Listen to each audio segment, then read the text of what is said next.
Hello and welcome to today's episode of Pipeline to Profitability. I'm Alan Ferguson. This podcast is proudly sponsored by Service Success Academy. So today, I'm honored to be joined by Craig Arthur. Craig is a relational marketing consultant and business partner with Roy H. Williams from The Wizard of Ads. So Craig helps ambitious underdogs become big dogs. No need to say any more. Let's bring Craig into this episode, shall we? Hey, Craig, and I want to welcome you to the Pipeline of Profitability podcast, and it's an absolute honor to have you here today. And one of the most requested, one of the biggest requests I get from all of the clients that I work with is, I need more leads. I need better, they're always working on marketing, and I thought, who better to bring on than Craig Arthur from The Wizard of Ads. So welcome, Craig. G'day, Alan. Thanks very much, mate. It's a pleasure. Good to see you again. Yeah, it's been a couple of years since we had a chat, but and since then you were in Australia, but now you're in the States. In Houston, Texas, and my head office is in actually Austin, Texas. I love Texas. It's a great place. And I love being in the US because I get to spend time with not only the clients that you work with, but my belief is that some of the best companies on the planet, there's some good ones in Australia, don't get me wrong, but some of the best companies and the biggest companies in the planet are over here in the US. And I used to come across a lot, to play with these guys or to spend time with them, but now it's so much easier living here. So what's happening in your world with the Wizard of Ads? And I know you work with other contractors, and I'd love to hear what's going on. A little bit about you, Craig. All right. Well, just quickly before we do that, I remember how we first met. You were talking to Ken Goodrich, I think, at somewhere, and he said, yes, you need to talk to Wizard of Ads. If you want to get more leads and grow your business, and you need to talk to Wizard of Ads. And you contacted me at the time, and I said, Ken is actually talking about my business partner and founder of the company, Roy H. Williams. And you said, yeah, but I want to deal with someone local. And at that point, local was Australia.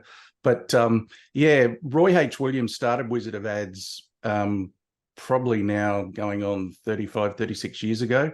I became his very first business partner in 2001. So this is my 22 years I've been working with Roy. And it was just me and Roy at the start with Wizard of Ads. He used to trade under Williams Marketing. He still does, but Wizard of Ads is when he decided to go global and bring on partners. And so I'm in North Queensland, Australia, Townsville, and I became his very first partner, as I said, in 2001. So it was quite a stretch to go from Townsville to Texas. But since then, we've added 70 partners to the group, and we're in 6 countries. But traditionally, we help owner-operated businesses. So small owner-operated businesses who want to grow and become dominant in their category. And just mentioning Ken Goodrich, I think everyone in the business in America knows Ken. Ken was a client of Roy's, and when Ken owned the business, and 1-800-GOT-JUNK. Have you heard of 1-800-GOT-JUNK? I sure have. Yeah, that's another one of Roy's clients, and Morris Jenkins. So they're sort of 3 of Roy's big clients, but each one of those came to Roy with a problem. They all needed more leads, more customers. And so I work with the same types of clients here in Australia. Even though we deal with owner-operators, most of the time it tends to be home services, people with a long product purchase cycle, owner-operated, good margins who want to grow. And that's our target. So, things are going well. As I said, 22 years, which is a long time. How long have you been in the business? A long time, my friend. I got into the industry in the 90s, Wow. 80s. And I didn't get, it was in the 80s, and I didn't really get serious in the industry, like the service industry, until probably 2001, because I was just playing around with builders and doing some just like remodel and stuff, really not making a lot of money. And then I started to see what, I wanted to look for something better. And that's what, when I started to reach out to the best practice groups over here in the US, look at what some of the big companies, we're talking companies doing hundreds of millions of dollars. Now we've got companies that are punching into the billions. And what are they doing differently? And then I learned about flat rate pricing, which, I brought down to Australia early 2000s. But yeah, way too long. Even though I don't own a service company now, I work with some of the best companies here in the US, along with my business partner, Joe Cunningham. But yeah, so for those that haven't heard of Roy H. Williams, and I've been following Roy and been getting his newsletters for, it'd be well over 20 years. Very unique character. And it wasn't until I met Ken Goodrich at the same time that I met Joe Cunningham. It was at an event in, it was one of the it wasn't Service World, it was a Comfort Tech event. And then I thought, okay, I've been following this guy for many years. Then I got to meet a contractor, Ken from Gettle, and learned all about Roy Williams. But what I learned, I've never met Roy, but what I learned was the branding has got a lot to do with the success. So maybe we'll venture onto that a little bit, Craig. Yep. Yeah, it really comes down to the issue is with home services, especially, any business. The moment of need, who do you think of first? That's what it comes down to. Who do you think of first and feel best about? Because it's a bit like I just got home from holidays. I opened the linen cupboard, and there was water on the towels and in the linen cupboard. Now, I'm not a technical guy, but I know water should not be in a linen cupboard. It's like, what's going on? So the first thing you need to do is, who do I call? And luckily, I've got a plumber. And so I call them straight away, and they come out, get in the roof, find out, yes, I was lucky. I've got a small leak in one of the water pipes in the ceiling. Now, otherwise, what would I do?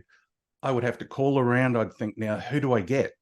And that's the issue that most people have. At the moment of need, who do you think of first, feel best about, then you call them straight away. Everyone else misses out.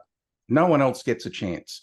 So relational marketing and relational advertising is basically winning the hearts and minds of a customer before they need your service. So that's what we specialize in. There's transactional advertising, which is very much these days, everyone's pouring lots into Google Ads, which tends to be the people that are going into Google Ads. There's really, if people are typing in plumber Townsville, I add that urgency. That means I have no predisposition towards anybody. Now I'm looking for someone to fix my leak. And if it was a toilet blowing up everywhere, you don't have a lot of time, do you? It's a complete mess. So you need someone quick. So traditionally, most businesses are trying to reach that person at the moment of need with Google Ads, or hopefully they pick them. But what we do, we tend to market and advertise. And it's not just advertising, it's actually building a business internally that creates good word of mouth, that creates a reputation that people want to come back to. So we not only look at advertising, we look at customer experience, the sales process as well, and link them all together. But really, advertising, we talk to people before they need it. So the moment of need, bang, that's the name. And I think it goes right back. When I first started dealing with service industries in America, Roy was talking about Benjamin Franklin, the punctual plumber. Now, what they looked at, what's a problem that people have in service industries? And I've been around it and teaching marketing for 22 years, and I say to people in business and in just normal people, what's your biggest bitch about service people? Tradies. In Australia, it's tradies. What is it in the States? Contractors. Yeah, look, contractors, yet the word tradies doesn't get used as much. I'm sure most of my friends over here understand it, but they think I'm gonna go out on a limb here. I'll probably get a bit of feedback, but they think we talk funny, and you and me know that that's not quite the case. It's sort of No, I they've I got the accent, not occasionally us. I say, you think we talk funny? Have you listened to yourself in the mirror? And that doesn't make sense. But no, yeah. So there is a lot of slang words and a lot of words like I learned this, and this is relevant to branding because you work with companies in the US as well as Australia. Yep. We had a really strong drain brand, super drains, and we really promoted that. Now I know there was a company that had the word router in it that came to Australia. I think it was around 2000. It was a $1 billion company over here, and I think It's they might have, Roto-Rooter. Yeah. something like that. Yeah. I think they might have, I'm not mentioning any names, they might have kept the word router in the business name to find out that in Australia, that's got a slightly different, it's got a slightly different meaning. And people, when they've got a blocked drain, they don't punch in router. So, yeah, slang words, we have to be careful. I talk to contractors a lot, and I'll be saying stuff that they're going, what the hell is this guy on about? So anyway, yeah. off So topic, in Australia though, I think tradies even say tradies. So tradesmen. So as you know, in Australia, we tend to shorten everything. So when you're dealing with the trade services, especially home services, the biggest bitch that most people have, the customer, because I come at a business from the perspective of a customer. Most businesses are in a business and they can't see their business because they're inside the bottle. They can't read the label. They're just inside. And what happens, I come at marketing from the customer's perspective. So we look at, okay, what's the biggest bitch? And it comes down to not showing up on time is the biggest problem that people have, because these days everyone's busy and a tradesman not showing up on time causes angst. It causes emotional stress. And that's the one thing, and it was back when Benjamin Franklin, the punctual plumber, decided to, hey, that's a big problem. We'll show up on time. And so it's something that, and they kept running ads about how they're going to show up on time. And if they don't show up on time, always on time or you don't pay a dime. That was their, one of those sort of, catchphrases. Now, you don't have to back it up with a guarantee, but they actually narrowed down what's the problem most people have. Yeah, they've got a drain problem, they've got a leaking pipe, but it's showing up on time. So they built their whole business model around that. Now, that's something that they spoke about repetitiously in mass media over and over again, like radio, television, over and over again. So the moment someone had a problem, these people have been talking to them for years. Yeah. And they were the first ones they thought of, felt best about, and called. No one else gets a chance. Now, that's just one example, and there's so many different ways to approach it, but they approached at the savings of, they didn't mention price, they didn't mention anything. And most good businesses tend to be more expensive because they give a better job, don't they, Alan? Probably, most trade people or contractors, they think, oh, price, and so they lower their price. Then they can't give a good job and they can't look after the customer. And it's just as you know, it's just a spiral to the bottom. So the best businesses normally charge more so they can have a good experience, so they can show up on time, so they can deliver what they promise. So that's how most of our clients work. We just try and actually either talk about something that matters to the customer, or sometimes in a plumbing industry, it could be that it's a commodity. Everyone's the same. So who do I pick? A lot of times it's the one I like the best. Who do I like better? So if 10 people line up, they all do the same thing. I'm assuming every plumber knows how to do plumbing. Who do I feel like I like better than the others? And so that's relational marketing. It's being more likable than the other guys. It's being there before you need their service, so that the moment of the moment they've got a problem, they think of you, feel best about you. And that's how Ken Goodrich started growing. I think most people know the story of the flashlight. Yep. Ken and the flashlight. I've got a flashlight down here. I was cleaning up yesterday, and I've got Ken's flashlight, and I've got Sadie, the stuffed dog, in sitting on my daughter's bed. And so, yeah, Ken sent me 3 flashlights. I've got one in the bedroom, one in my office, one in the car. So everyone knew that story about Ken and his father passing the flashlight to him when he was a boy. And now, what's that got to do with heating and air conditioning? Nothing really. But what it says is it was the passing of the baton, literally the passing of the torch, the passing of the baton to his son. And the father telling the son the qualities that made Gettle different and what made them stand out, and the values that his father passed on to him. Now, all of a sudden, you hear that in an ad, and people go, I like this guy.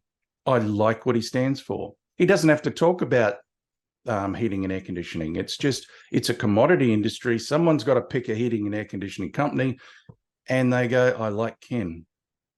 I like that story. I like the flashlight. And then that story then was on all of his trucks, the boy with the flashlight. It's on his, I've seen it on his plane, the boy with the flashlight, on the wing on his jet.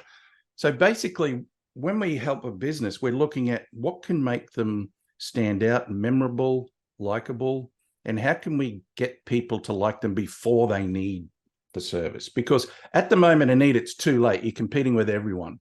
It's like a primary school. You go to grade 1 or 2 and everyone's going, miss, miss, miss. Everyone's putting their hands up trying to get the attention of the teacher. That's what it's like if you're trying to get attention at the moment of need. So we actually go back before that and, win the hearts, as I said, the minds before they've got a problem. And people say, well, that's a waste of money. Most people aren't in the market. That's right. But we're the only ones talking to them. Traditionally, we're talking to people and building that relationship before the customer needs what you sell. So it's just like forming friendships. It's exactly the same as having a friend. You hang around people you like and trust and respect. And that's what that's what we do with our clients. And what it does, it grows them exponentially as long as they keep delivering that good service. And that's where you need to have the good systems in place. Because as you would know, a business needs systems to run on. We provide the fuel, but the systems, if you don't deliver, if you don't show up, if you don't do a good job, everything starts to fall over, basically. So a business is not just telling a good story, it's having the systems in place first. And that's what you work on too, isn't it? Systems internally. I give a lot. I work with companies of all sizes. So some of the companies I work with have their systems dialed in. They just don't have the correct strategy, because I'm all about, I help contractors brand if they want to be number one in the drain business, they have to be branded as a drain business. And I see a lot of companies, and I'm not mentioning any names, a lot of companies, air conditioning companies, that are adding drains, and they're probably not getting the same results out of the drain business because the businesses they're bolting on or they're creating they're not branded right. And I know for a fact the companies, the router companies over here do very well, but some of them have been around for years. And they get all the calls they need. So if I was, like I said, Craig, I work with some really great companies in Australia, as well as the US. So for some of the companies that I work with that don't have the calls that they need right now, and it's one of the things that, like I said at the beginning of the podcast, is I get a lot of companies going, I need more leads. Well, first thing I say, well, I'm not a marketing agency. I know some really good people. But when it comes to your brand, I can give you ideas. When it comes to being on time, I mean, that was an important one for us. We had a very strong guarantee. We would be on time, or we'd pay you $5 for every minute we were late. And that really got us to stand out.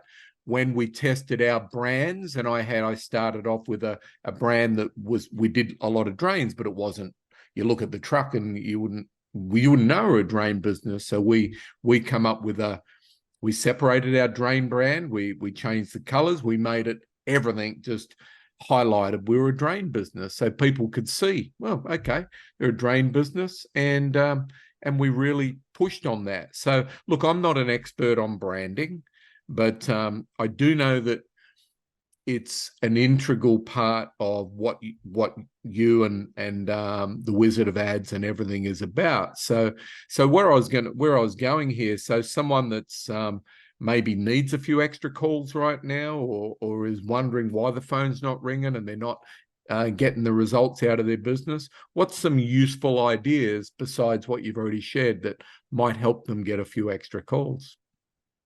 I've just written, and I'm sure you'll have it in the notes and share a link to my book that I've just written. And it's basically, it was how to win the hearts, the money, and loyalty of profitable customers, 101 relational marketing principles. Now, profitable customers, as we know, are the customers who want to pay full price. They don't want to screw you down. They don't want to shop you around. It's just boom. So profitable customers first. And so in that, there's 101 tips.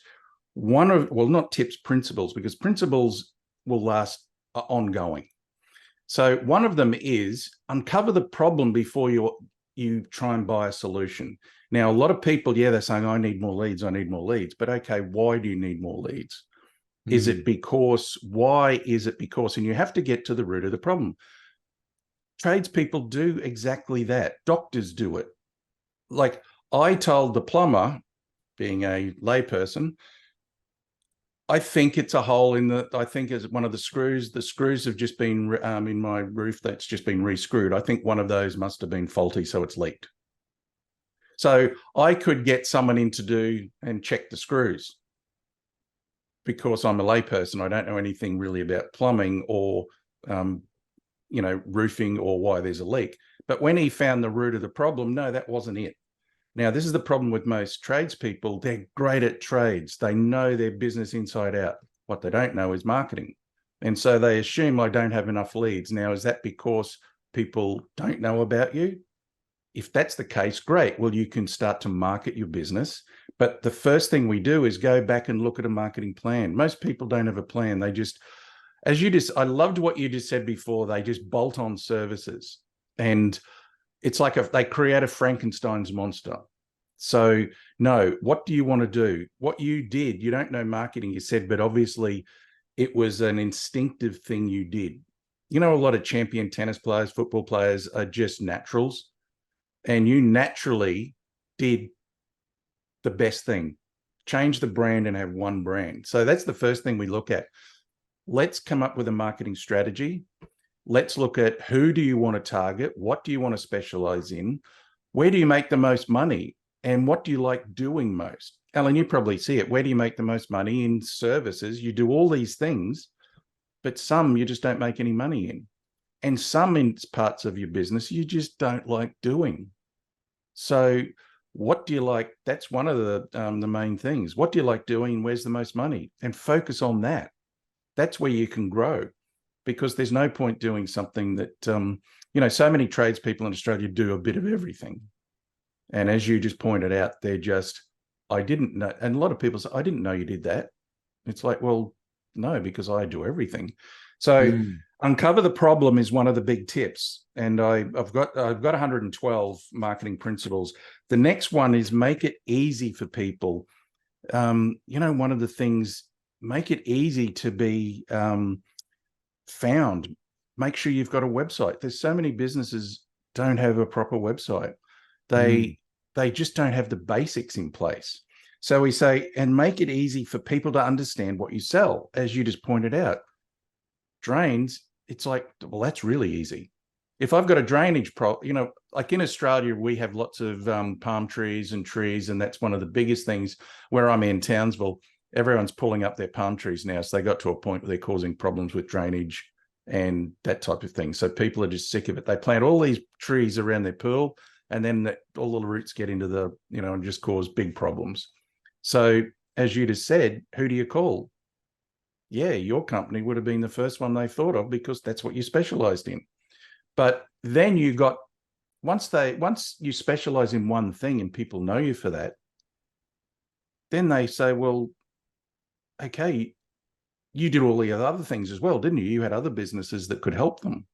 And so naturally, once you get in with that one thing, then you're my guy that's going to help me with all the other problems that relate to plumbing or electrical or whatever it is you do around the home. So by specializing in one thing, you actually get known easier and you get more work for the other things because that leads into the other jobs. And I think, is that why you went for the drain? What do you call it? What's the service? The drain cleaning, the drain. Yeah, just we cleared, we cleaned, and we repaired drains. And the reason, I'll be straight up with you. It was due to the fact that that's where I started in the industry. I had a lot of knowledge there. I was the two areas that I enjoyed the most was drains, and that's people that are listening that aren't doing drains are thinking this guy's a bit weird, but I get that. There was serious money in it. It's the fact that we did plumbing, we did hot water, we did electrical, we did heating, we did cooling, but drains returned the highest margin, but we invested in technology, Craig, and that's where the profits were. Look, because I've had multiple services, because I work with so many really good drain companies here in the US and Australia, I know the ones that are doing it right are making a shit ton of money, if that makes sense. And but look, what I said before, I just want to clarify. I probably know more about marketing than most contractors. I considered myself a marketing expert for my industry because I spent so much time in that. But I don't, when someone rings me in desperation, Alan, can you help me? I need more leads. The very first thing I say to them is, I'm willing to bet it's not leads, it's the problem. If we were to look into your business, I think you'll find that you're not maximizing every call. And there's, when I work with a company that's got an average ticket of $300-400, which, some contractors listening might think, yeah, that's okay. If I get to 7 of them every day, I'm making a couple of $1,000s. But when I can help a contractor go from a 300 average ticket to 1,200 in 3 months, just by having processes and focusing on where and some of these contractors don't necessarily have to raise their prices. They just need to, they do anyway in certain areas, because when I look at companies, they're either, they might be a little bit high in one area and a little bit low in the other. So it's about adjusting the charge rates accordingly. But I focused on drains because it was profitable, and there's a lot of it. I believe it's the most, and I've said this already, the most profitable area of the business. Otherwise, the likes of Ken and Gettle and all the big companies wouldn't be bolting that on. So, but listen. Sorry. I was just about to add to that, and that's where, if someone's desperate, there's different people that we help. If you're desperate, as you know, all of a sudden that can be a danger sign that things aren't right internally. But the businesses that we really help, I know when Ken came to Roy for help, he was doing everything really well, and he had a great business. But it was just that story, and he had patience. Ken had patience, and it's amazing too. A lot of people want instant gratification, and that's one thing that I can't give people, because we look at building a business long-term and making it healthy and profitable and growing long-term. But I think the basics, going back to the basics, I've got 10 basics in the book that you might tick off or cross off some of these. You might agree or not agree. Just let me know what you think. The 10 basic marketing basics for home service businesses. This is coming from a customer's perspective. So I'm a customer looking in, and it's just fresh eyes I bring into a business, and you bring fresh eyes in as well. Number one is show up on time, because that is the thing I said, it pisses the people off. That's really clean up your mess. In Australia, I don't know what it's like in the States, I have to clean up after every tradesperson that comes in. They bring in everything that's outside, leave it, screws, dirt, dust, the walls got stains on it, and just walk out. And it's like, they've done their job. They don't realize, no, you need to leave the home as clean as when you arrived, or even cleaner. Do the job right the first time. I had a heating and air conditioning guy come in. They installed the air conditioning unit. Only used it for about a month, and the next thing, it starts leaking. It was a Mitsubishi heavy industry. What happens? Had it tilted the wrong. It wasn't lined up. It was, once the water came into the overflow, the tray, it actually went the wrong way. It didn't go down the, and so water just poured in. Such a basic little thing. And most people go, oh, that's just, but guess what? There's all these little things. Make sure it's right the first time, because there's nothing worse than having to go back and fix it. I'll never deal with those people again. So they got the job, one job, but never again. They're probably now chasing leads and need leads. But why? Because they're not doing their job properly.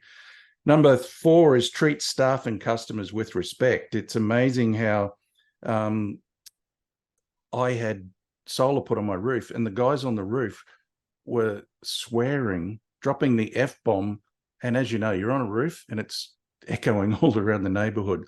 And there was no respect. And all of a sudden, too, it's reflecting on your brand. Just swearing, and how you treat your staff and the people in the room that you come into, the home that you come into. Like, you're coming into people's homes. So, that is something that most businesses don't get to do. And you have to treat their home and the people in there with respect. Have clean branded uniforms and vehicles, which is, all these are givens for big business, but they do this purposely. It's by design. Everything's by design, and everything has a system to get there. The truck that pulled up with my air conditioning unit, he pulled up in a white dings in it with no branding on it. And so my heart just sank the moment he pulled up. I thought, oh, and he was a recommendation from a friend. And now I'm thinking, oh no. And his job was exactly as his van looked. Number 6, don't badmouth other services or competitors. So many times that I've had an electrician, and they look at the electrical box and go, oh, what has this guy done? And what a mess he's made. Or, hey, you've got that air conditioning unit. That's crap. And it's like, okay, well, I made that decision to buy it. Now I'm feeling really bad. They don't think of anything of it. But what they're doing is just making the whole experience not a good experience. Only hire people who fit your business values. It's amazing that, as you'd probably know, growing, when you've got a business that's growing, the most dangerous thing is to hire people that are going to take away the values and what got your business to that point. Because the minute you get people that erode that culture, those values, your business starts to decline. So always, what are your values? What do you stand for? What are the things you'll always do? What are the things you'll never do? And make sure the people that you hire understand that and do that. I know Ken Goodrich, again, he trains these people. He's the ultimate, and there's a lot like Ken out there. I'm just saying Ken because he was a client with Roy, but there's a lot of training goes into this before people go out, and they know the values and they know what the company stands for. Yep. Do quotes on the spot or ASAP. It's amazing. I had carpet layer come in. I phoned 3. 1 didn't show. 2 showed up. Only 1 got quoted. It's like, guys, the guy who got the job gave me the quote. I had a curtain company, and what we did with quotes on the spot. And I've got a window tinting company in Melbourne, car window tinting and home window tinting. They do a quote on the spot, and naturally, his conversion rate's really high. So a lot of people mightn't be able to do that, but how can you get the quotes back as quickly as possible? Because most people are looking to have their problem solved as soon as possible. Most times the guy who gets the quote back first wins the job. So it's amazing. No nasty surprises when billing. As we all know, there's nothing worse when you find things in that bill that's like, okay, this wasn't agreed upon. I had an electrician come out to fix a couple of lights. And then when he said, oh, and I added LEDs and I fixed this and I changed that. And I went, oh, that's great. But then he charged me all this money for it. And it was like, I didn't ask for that. And it's like, okay, that's really good, but it's not what I wanted. So again, it was a bill shock at the end. So don't do that. And do a courtesy follow-up call. It's amazing how this is how you get repeat customers. Follow up to make sure that the customer, everything is good. Just by doing that, you stand out, because I did the same thing with dentists. One of my dental clients, I said, look, you've got time in between patients just to call the patients from yesterday, just to say, how's it going? Are you okay? Can we help? Just that follow-up call says we care. So 10 basics there that if you systemize them, make sure you've got processes to do it properly. That's how you keep getting leads. So you actually look at the business internally first, because if you drive more customers to a business that's falling over in those areas, you're wasting a lot of money. Yes. So optimize what you've got first. Look at your conversion rate first. You mentioned that conversion rate's one of the things we look at first, because there's no point driving 100 customers if you're only converting 10. No. So how can we increase the conversions you're already getting?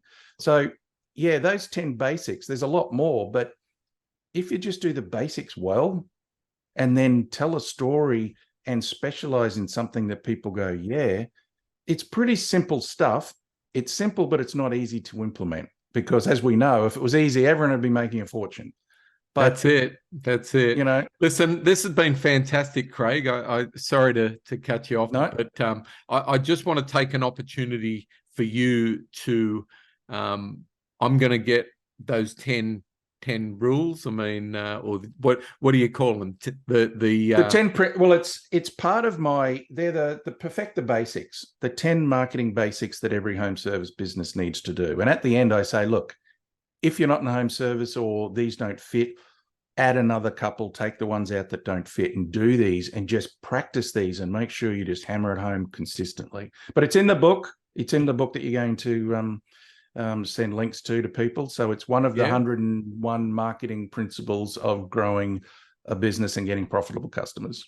Well, I'm not going to ask you for a book recommendation, because I think you've done it. Unless there's something else that comes to mind. All my guests, I say, right, what's in the last podcast I did with Dave Rothaker, I think we got probably 15 or 20 books thrown, but he was an avid book reader and promoter, and it was quite amazing, some of the books he recommended. So we're definitely going to recommend your book. You might have a little giveaway for our listeners, or anyone that tunes in, but I'd love to let everyone know how they can get a hold of Craig Arthur at the Wizard of Ads, and if there's anything else you'd like to throw at the audience. Well, just on that book, naturally, yeah, I love books. I devour probably 2 or 3 a week. Wow. But one of the really good books is Mr. Jenkins Told Me, The Forgotten Principles That Will Grow Any Business by Jonathan Bancroft and Roy H. Williams. It's about how Morris Jenkins grew from a tiny one-truck business to $100 million home service business.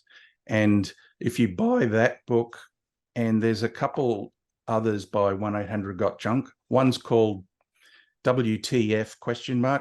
My daughter saw that and she said, Dad, do you know what that means? And it's called Willing to Fail, darling. I would have said what the F. But, that's right. That's right. And that's a play on it, but it's Willing to Fail. And that's by Brian Scudamore from 1-800-GOT-JUNK.